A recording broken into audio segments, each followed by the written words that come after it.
Okay, hello, how are you doing, everybody? The new week is about to begin, and I wanted to do a little recap with the whole Iran Israel conflict that America has entered. And now, do you know what Donald Trump is actually talking about? Regime change. Isn't the mask off? Because, of course, regime change has been so incredibly successful in Syria and Libya and Iraq, and now they want to go down that same deadbeat route again.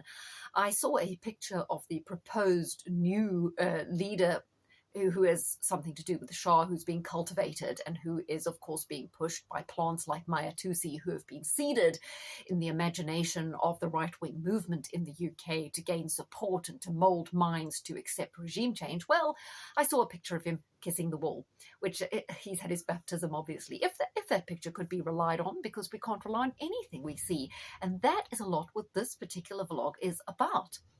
Now, again, you know that I've been talking about how the pro-Israel, MAGA, and also pro-Putin right-wing in America so often have narratives that totally align with the pro-Gaza, pro-Palestine, pro-Israel, and also pro-Putin, pro-Iran people on the left. Those would be the sort of Galloways, Henningsons, Scott Ritters, people who come on Galloway's show. The other side would be more characterized by the Alex Jones, Rogans, those sort of people. What are they both pushing?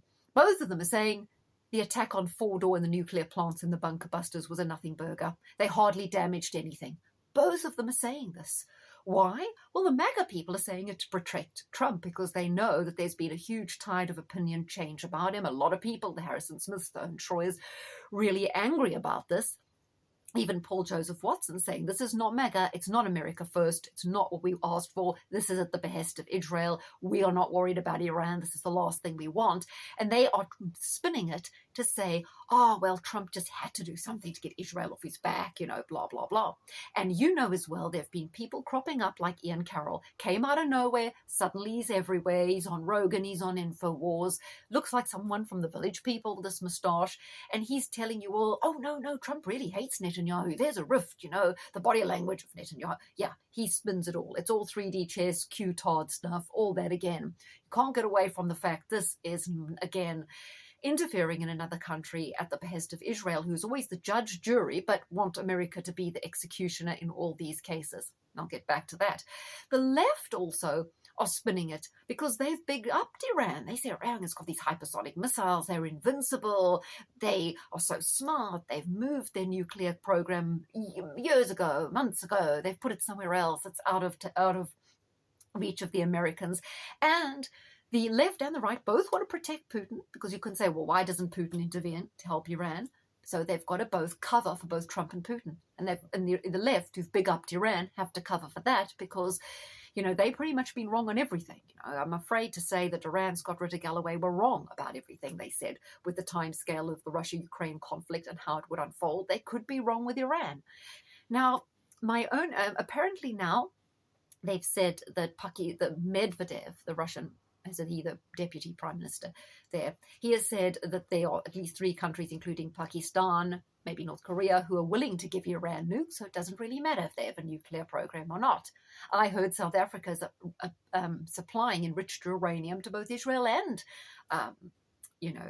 Iran. And South Africa was working with Israel under apartheid to supply them, or they were collaborating anyway on enriched uranium. South Africa is very, very mineral rich. All rather interesting, intriguing. Who really knows what's going on? Now, my opinion is this whole bunker busting thing is old. We had it with Osama bin Laden. They love tunnels. They always think, oh, the Palestinians have tunnels. Iran have everything buried underground. Osama bin Laden, who was dead long ago from kidney failure, but he was hiding in these tunnels in the Hindu Kush, and they had to use these bunker buster bombs. Well, did anything ever come of those bunker busting bombs in the Hindu Kush?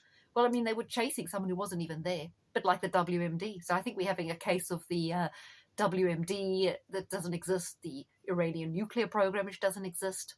So I'm not too sure about these buster bombs. It seems like an old narrative to me. And of course, In Afghanistan, America had built those tunnels, so they knew where they were. This time they may not be so au fait with where they are.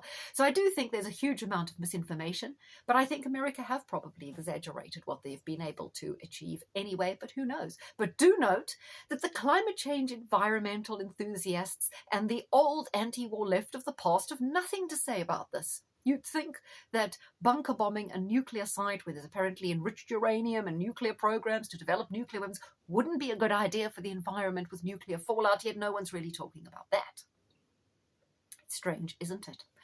Okay, now you would have seen I've done another video on a program of a true crime story on Netflix, and there's this woman in it. She's a young woman married, and she finds a man, and she's telling all these stories about how she's abused woman. She fears for her life. Her husband is abusing her, and she has this whole narrative that she uses to manipulate this man. And what does she talk him into doing? She talks him into going to murder her husband, but it turns out she wasn't abused. It was all made up. She just wanted to claim insurance money.